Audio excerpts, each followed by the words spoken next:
What's up, everybody? Welcome back, or welcome to It's Time to Talk Watertron Astrology. You are now the sovereign matriarch of your sacred self and the architect of peace, with an advanced spiritual ability to assign spiritual labor to others. Okay, wow, wow, wow, wow, wow. This is coming as a result of this full moon in Capricorn. So whatever was going on around the full moon in Capricorn for you, whatever was released, whatever came full circle, whatever closed out, now has you in a space of sovereign matriarchy with your sacred self. As we're wrapping up this Cancerian energy, and season. So round of applause. Bravo, bravo, bravo. Okay. Now, this also, like I mentioned, happened around the Capricorn full moon. But if also you haven't looked at my previous video that I did over the Capricorn full moon, that can also give you a lot of insight. So I definitely would advise to go listen to that either after this or before. But again, you are now the sovereign matriarch of your sacred self and the architect of peace, with an advanced spiritual ability to assign spiritual labor to others. That's powerful, y'all. So I've already rolled the dice. I wanted to just get positive messages of reinforcement, especially for all my divine judges out there. I know that this Cancer season has not been for the weak, and there has been a lot of spiritual labor, emotional labor that you've had to do. Okay, so let's get into the dice. I rolled it and I got Neptune, Sagittarius, Neptune and Sagittarius in the 9th house. And this is positive reinforcing messages for you. So Neptune is all about spirituality, all about your belief systems, okay? Your spiritual gifts, all right? And we are talking about your spiritual abilities, all right? So Neptune is really shining the light on your spirituality, the relationship that you have with your spirituality, okay? This is a reinforcing message because it's like you're not in this sovereign matriarch position with your sacred self architecting peace just because you woke up today. No, you're this because of all of the labor that you've applied towards cultivating your spirituality, towards cultivating spiritual systems that serve your inner needs. Okay? Now, we had this in Sagittarius, and this is a very, very far out there energy. And when I say it's just highly imaginative, you know, Neptune rules Pisces, and Sagittarius is ruled by Jupiter. These are mutable signs, okay? They square each other.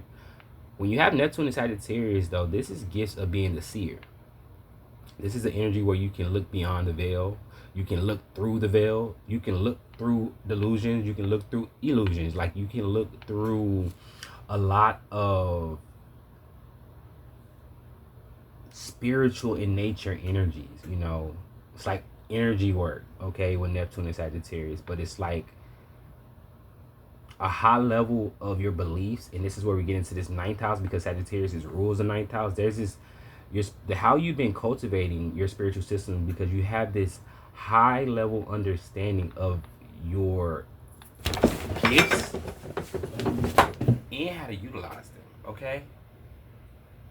You have a high level of understanding that.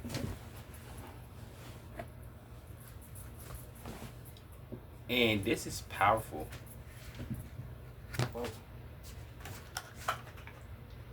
Excuse me, my phone did some glitchy stuff. Okay, back to the message. So this is really powerful because you have really cultivated this higher understanding of your spirituality and your spiritual gifts. But not only have you cultivated it really strongly, you've moved through a lot of delusions and deceptive. Like, you really have a intimate connection with your spiritual gifts, with the divine, and you believe in it, you honor it.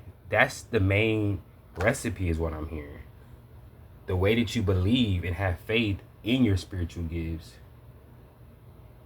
and in your connection that you have cultivated with the divine has put you in this place of being the sovereign matriarch of your sacred self and the architect of peace, you know, with an advanced spiritual ability to assign spiritual labor to others. Like with this gift, you now have the ability to now literally just shift things with your mind, with your thoughts, with your emotions, and it's powerful. Okay? So let's get some more here.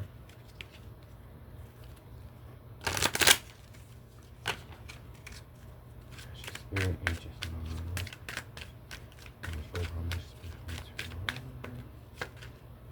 okay, so we get Capricorn with Saturn. That's what I'm talking about, y'all. Like, this is just giving me, like, this Capricorn full moon. You put in work. And I'm getting that this, again, was spiritual in nature, emotional in nature. So Capricorn is all about, you know, hard work, physical hard work, like hands to the mud, you know, type of energy. But again, we have been in Cancer season. So this Capricorn full moon required that hard work, in that discipline, in that in that ambition, and structure, but through a spiritual, but it needed to be applied in a spiritual way. Okay, and you did that. You know, this is really like a gas me up reading, because it's really just shining a light on everything that you have done right that has put you in the role that you're currently in right now. Okay, there's been a lot of lessons that you've learned. Saturn also just went retrograde, y'all. So it's like a lot of rewards are coming in for you because of all the hard work that you've done. But I'm also hearing all of the lessons that you have learned. It's not even what you have done specifically, because that's that Capricorn work hard, physical labor. But it's giving me this Cancer watery spiritual energy where you've learned, and that's been how you've been literally like applying yourself when it comes to spiritual labors. The way that you have learned a lot about your gifts and how to utilize them. Because I'm hearing like your gifts are unmatched. Like, money can't buy what your gifts can do. 1,000 people can't do what your gifts can do. Like, your gifts hold all the weight and rank is what I'm hearing. Wow. Just capitalize more on this overall message. We got Sagittarius with Taurus.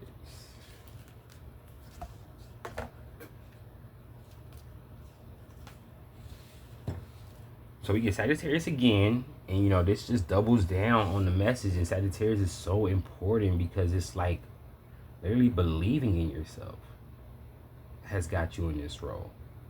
Because I'm getting at one point, you started from the bottom and you had to learn how to really understand what you were even capable of doing. But here you are, have learned those things, and we fast forward to this moment now, and you have full faith and belief in your abilities, whereas once you didn't even know what they were. But now not only do you know what they are and learn how to utilize them, but it's a high level understanding. It's advanced spirituality. Okay, it's like your own personal spiritual system that you created. And so what else you supposed to be other than sovereign?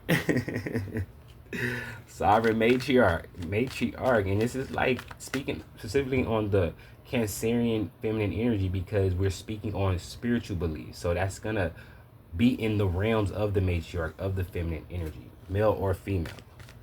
Okay, so let's get some also let's get into this Taurus energy a little bit, because Taurus is all about stability, grounded energy, security. Okay,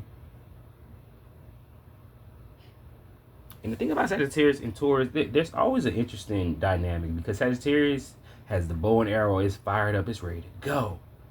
Taurus is like, ooh, let's slow down, I want to smell the roses, you know, and get into the senses, you know. I'm getting you did both, you know. Like, not only did you allow yourself to shoot for the stars and go all out in your spiritual exploration, right? Turning over every leaf, making sure every I is dotted and every T is crossed. But with the Taurus energy, you also slow down to really experiment and to see, like, when I do this, what happens? And when I do that, what happens? And then You're taking notes of that and da da da da. So that's that Saturnian, you know, hard work, lesson, grind energy, but it's been applied through a very ninth house lens of higher education, learning, and comparing and contrasting, trial and error until you basically perfect it, you know. A lot of experimentation has got you into this place right now. So I love that for you. Let's get some more tarot on this. Okay, so we get the Fool with the Page of Wands, and very interesting because both of these depictions on the card are like facing towards the same direction, and they're very ambitious and optimistic about it. That's what you really, it's optimism, because Sagittarius is here twice, your optimism. You know, the Fool is very interesting because the Fool on the card looks like he's gonna walk off a cliff, but nonetheless he's looking up towards the sun, and he's confident that he's gonna be okay. This is what got you here, because there was a lot of unknown energy.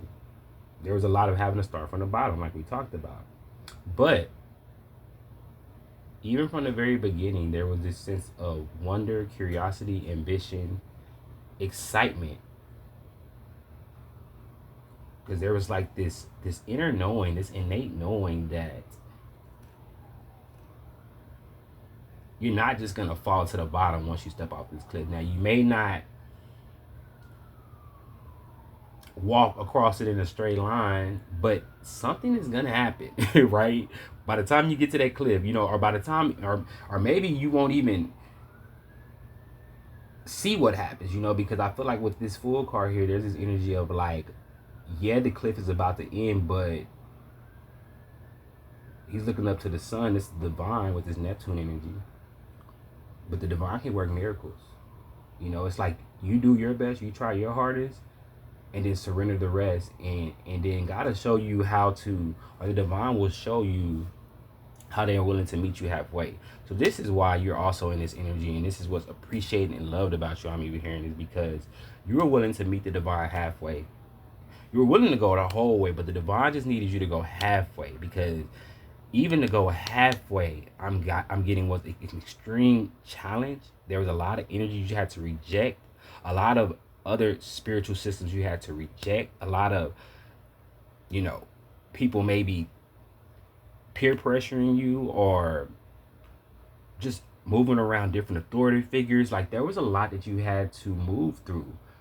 So Spirit was like, just halfway, and we'll do the rest. And you did that, you know. But I'm even getting, you were so optimistic, and by the time going halfway, you understood so much about your gifts that you were willing to go the whole way. But see, you're in this role right now to where, again, okay, you have an advanced spiritual ability to assign spiritual labor to others. So there's this energy of where you've done what you need to do. It's now time for the divine to continue the rest or delegate it out to others. So let's clarify this Fool. We get the Hangman. Very interesting. Because the Hangman is looking at things from different perspectives. So that's what it is. It's like, because Sagittarius is also perspective, you know. Again, like I'm saying, trial and error. You know, I said you had to do trial and error. You had to experiment. You know, had to look at things this way and look at it that way, and sit back and sleep on it. It was a lot of spiritual labor. Like she's tied up on like this hammock, like piece with her feet behind her back, and it's like she's meditating actually. She's really doing spiritual. Like this is what spiritual labor looks like, because it's so internal, and it's such a stillness that's required. You know. But nonetheless, there's a lot of healing that's going on, transforming that's going on, transcendence that's going on, a lot of higher learning that's going on. When you learn, when you know something, when you know better, you do better, and knowledge is truly power, okay? And this is truly why you're in this most powerful, sovereign, matriarch space, okay? Being the architect of your peace. Like, you are deciding where peace belongs and where it doesn't. Like, the architect of peace is you. These are your spiritual gifts, okay? And as a result, it gives you this advanced ability to delegate and to assign spiritual labor to others, because it's in like the name of peace, you know? And the matriarch is someone who delegates, who guides others, right? It's like this mystic energy with Neptune here. Clarify the Page of Wands. Closing messages. Wow, y'all, we get the King of Wands. What? Went from the Page to the King of Wands. But you know, that's just giving me like where you started out. This Page of Wands, so curious. And now here you are as this King of Wands, dude. Like, jacked, ripped, sexy, ambitious, strong, fiery, romantic, sensual, seductive, alluring, enchanting. Wow, guys. This is a gas me up for y'all. Because I'm so proud of y'all. Y'all deserve to know this, to stand in it, to appreciate it. All that. All the things. So without further ado, peace.